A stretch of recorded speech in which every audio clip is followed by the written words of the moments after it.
Bonjour, je suis Vincent Lebec, je travaille aux aéroports de la Côte d'Azur et je suis en charge du département maintenance des équipements.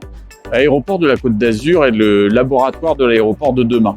Cela passe par de l'innovation, mais aussi une gestion rigoureuse de nos bâtiments, de nos infrastructures et de nos équipements.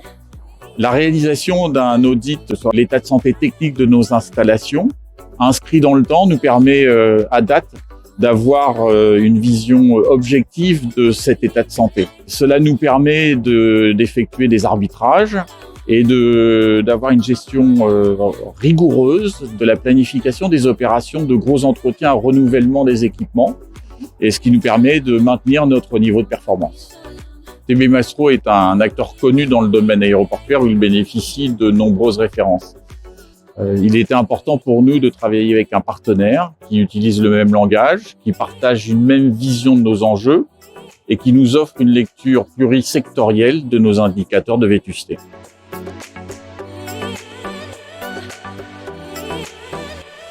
Bonjour, Thierry Baudien, donc je travaille à l'aéroport de la Côte d'Azur. Je suis responsable du département moyens généraux, infrastructure et ingénierie technique. Avec mon collègue Vincent, on a particulièrement apprécié le déploiement de cet outil, essentiellement basé sur 4 parties. Première partie, d'abord l'outil lui-même, parce qu'en fait c'est un outil approuvé, éprouvé, qui donne des résultats cartésiens, donc entre guillemets inattaquables, et une bonne valorisation de l'actif. Ensuite, on a particulièrement apprécié la méthodologie et la mise en œuvre du projet. Alors, cette mise en œuvre, elle est comme outil, elle a été cartésienne, basée d'abord sur un audit terrain de l'ingénieur de chez TB Maestro. Là, l'objectif, c'est de prendre connaissance, de s'imprégner de l'actif à la fois en termes de positionnement géographique et d'état physique réel. Ça a été confirmé par ensuite des entretiens avec nos responsables de projet, ingénieurs d'affaires, en charge de ces différents actifs. Donc avec Vincent, on a une quinzaine de responsables de domaine et d'ingénieurs d'affaires, chacun chargé d'un domaine particulier.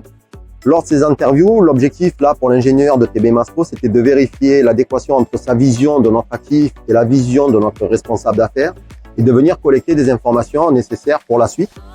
La suite étant en fait la mise en forme dans l'outil de toutes ces données pour sortir des livrables, et lesquels livrables permettent d'avoir en fait un état du niveau de cholestérol de nos actifs, donc ce qui est appelé dans la méthode l'IVP.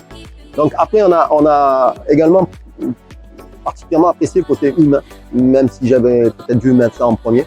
En fait, c'est vrai que TB Maestro, vous voyez arriver des ingénieurs qui savent de quoi ils parlent, qui savent de quoi on leur parle, comprennent, donc c'est un gain de temps évident, et qui ont une parfaite connaissance des actifs de milieu aéroportuaire. On a abouti à un résultat qui nous a permis de vérifier que notre méthode mise en œuvre depuis plusieurs années sur tout ce qui est entretien de nos actifs était la bonne méthode, parce que le résultat global de nos actifs est une valeur qui est tout à fait acceptable et qui nous a permis de vérifier, de confirmer et même de préciser à notre directoire qu'on était sur la bonne solution en termes de gros entretiens, de renouvellement des actifs.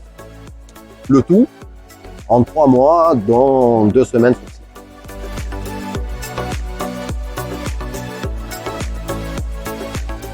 Donc Jean-Baptiste, consultant senior TB Maestro, expert aéroportuaire. Donc j'étais en charge de réaliser l'audit de l'infrastructure de l'aéroport de Nice. Ce qu'on a apprécié chez l'aéroport de Nice Côte d'Azur, c'est qu'ils étaient précurseurs sur la gestion d'actifs. Peu d'aéroports aujourd'hui en France utilisent des méthodes de gestion d'actifs pour piloter leurs investissements en gros entretiens renouvellement. Donc là, c'est tout à leur honneur d'avoir mis en pratique cette gestion.